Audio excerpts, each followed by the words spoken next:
14 اگست کی خوشی منائیں کہ ہم ہمیشہ سچ بولیں گے، جھوٹ نہیں بولیں گے، ہمیشہ دیانتداری سے زندگی گزاریں گے، کسی کو دھوکہ نہیں دیں گے، ہمیشہ اپنے اخلاق اچھے کریں گے، کسی کے ساتھ بد اخلاقی نہیں کریں گے، اور اپنی کمائی میں حلال کمائیں گے، کبھی حرام نہیں کمائیں گے، تو پھر آپ دیکھنا پاکستان میں کیسے تبدیلی آتی ہے۔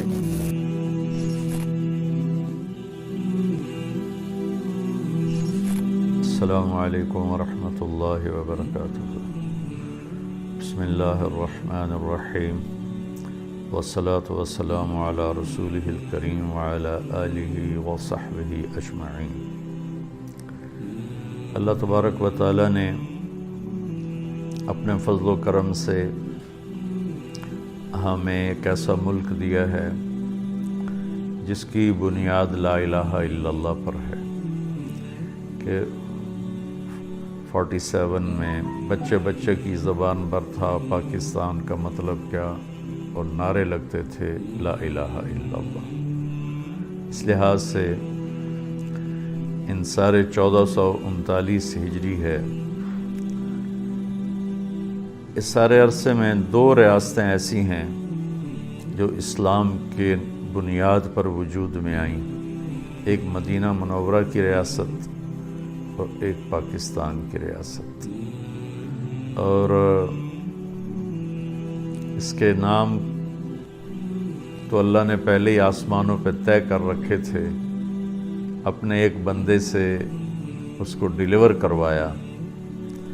اس میں کسی قوم کی طرف اشارہ نہیں، ہندوستان، ہندو لوگوں کی سرزمین، ازبکستان، ازبک لوگوں کی زمین، تاجکستان، تاجک لوگوں کی زمین، افغانستان، افغان لوگوں کی سرزمین، کرغیزستان، کرغیز قوم کی سرزمین، لیکن اس کو مشابہت ہے مدینہ طیبہ کہا جاتا ہے، مدینہ طیبہ، طیبہ پاک، مدینہ پاک شہر۔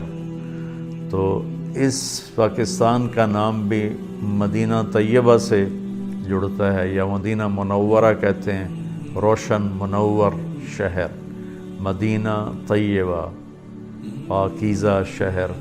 تو تقریباً وہی نام اس کا بھی رکھا گیا، پاک سرزمین، پاک زمین۔ تو زمین تو پاک ہی ہوتی ہے، اس پر رہنے والے اسے گندہ بھی کرتے ہیں اور پاک بھی رکھتے ہیں۔ 14 اگست آتا ہے تو جی چاہتا ہے کچھ باتیں اپنی قوم کے ساتھ شیئر کروں۔ پھر اس میں ایک اور جو میرے رب کا تخلیقی فیصلہ تھا کہ اسے 27 رمضان المبارک شب قدر میں اللہ تعالیٰ نے اس کو وجود بخشا۔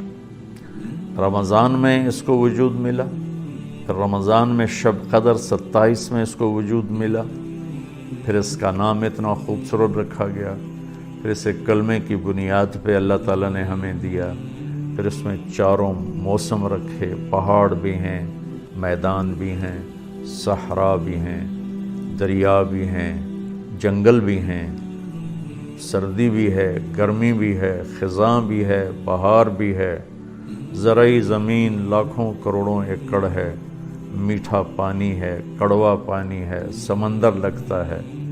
فَبِأَيِّ آلَاءِ رَبِّكُمَا تُكَذِّبَانِ، کون سی ایسی نعمت ہے جو اللہ نے اس ملک کو نہیں عطا فرمائی؟ ہمارا بلوچستان زمینی ذخیروں سے بھرا پڑا ہے۔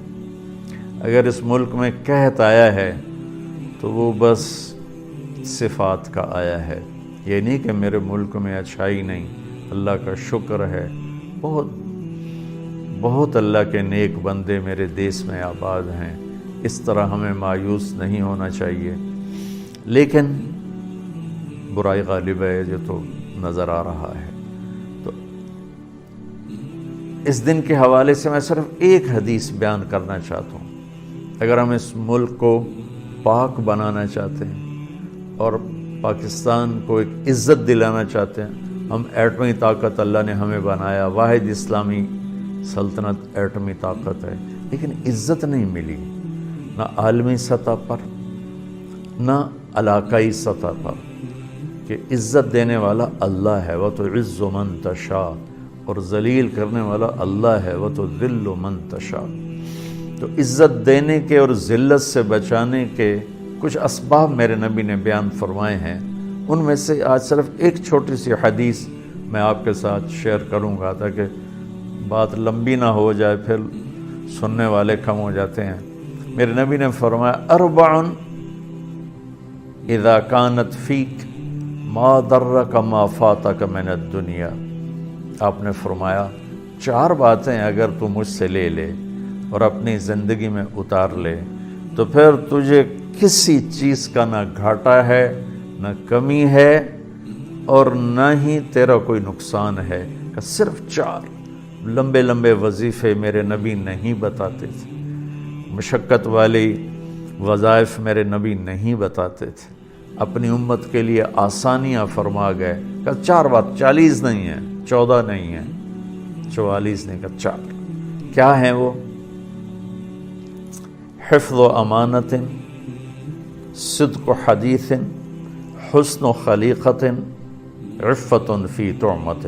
سبحان اللہ۔ میرے نبی نے فرمایا، گویا میں یوں کہوں کہ میرے پاکستان کی قوم سے، جس میں بہت سی قومیں آباد ہیں اور ہر صفات کے لوگ اس میں موجود ہیں، عورتیں بھی، مرد بھی، بڑے بھی، بوڑھے بھی، بالدار بھی، فقیر بھی، میرے نبی نے فرمایا 4 باتیں مجھ سے لے لو۔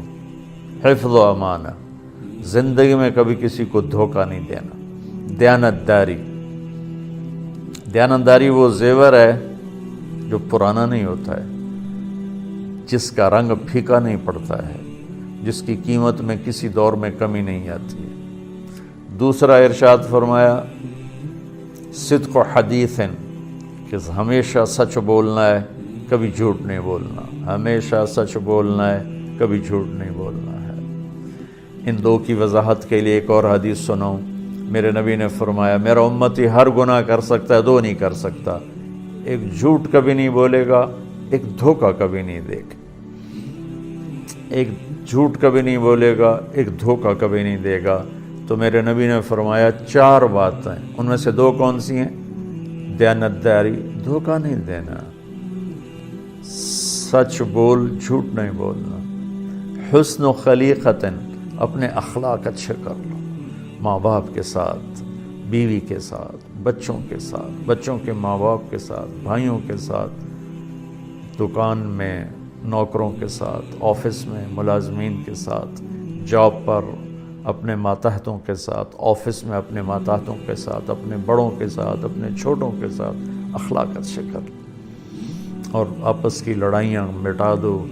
خاص طور پر جو مذہب کے نام کی لڑائی چل رہی ہے، جو مجھے رلاتی بھی ہے، تڑپاتی بھی ہے، کہ تعصب ایسا ہے کہ ایک دوسرے کو مسلمان سمجھنے پر بھی تیار نہیں ہے۔ میری قوم تمہیں اللہ رسول کا واسطہ دیتی، انشاءاللہ جو کلمہ پڑھنے والا ہے وہ مسلمان ہے اور جنت میں جائے گا، کہ وہ جو بنیادی اعتقاد ہیں اس کے اوپر قائم ہو، ختم نبوت کا قائل ہو، توحید و رسالت، جو 5 باتیں ہیں، کلمہ، نماز، روزہ، حج، زکوٰۃ، اللہ پر ایمان، فرشتوں پر، کتابوں پر، تقدیر پر، موت کے بعد کی زندگی پر، ختم نبوت پر، سب کو گلے لگانا سیکھو، سب سے محبت کرنا سیکھو، سب کے ساتھ اچھے اخلاق برتو، ایک دوسرے سے مصافحہ نہیں کرتے۔ تو میرا تیسری بات میرے نبی کی ہے، اپنے اخلاق اچھے کر لو۔ اخلاق اچھے کا بہت بڑا حصہ اس زبان کے ساتھ ہے، تو زبان سے گالی دینا، اللہ ہمیں توفیق دے کہ ہم کسی کو گالی نہ دیں، جھوٹ نہ بولیں، غیبت نہ کریں، الزام نہ لگائیں، بہتان نہ لگائیں۔ میرے نبی کا فرمان ہے جس نے کسی نیک عورت پہ بدکاری کا بہتان لگا دیا، وہ 100 سال مصلی پہ بیٹھ کے عبادت کرتا ہوا بھی اگر مرا تو جہنم میں جائے گا، جنت کی ہوا بھی نہیں اس کو مل سکتی ہے۔ تو تیسری چیز جو میرے نبی نے فرمایا کہ اپنے اخلاق اچھے کر لو، اور چوتھا فرمایا عفت فی طعمت، رزق حلال کماؤ۔ حرام بازار میں بکھرا پڑا ہے، 2 طرح کا حرام ہے، ایک کام ہی حرام ہے، ڈرگز بیچتا ہے، ہیروئن بیچتا ہے، چرس بیچتا ہے، افیم بیچتا ہے، شراب بیچتا ہے، یہ تو کام ہی حرام ہے۔ دوسرا کام تو ٹھیک ہے، کپڑا بیچتا ہے، لوہا بیچتا ہے، لیکن سارا دن اس میں ہیرا پھیری کرتا ہے، جھوٹ بولتا ہے۔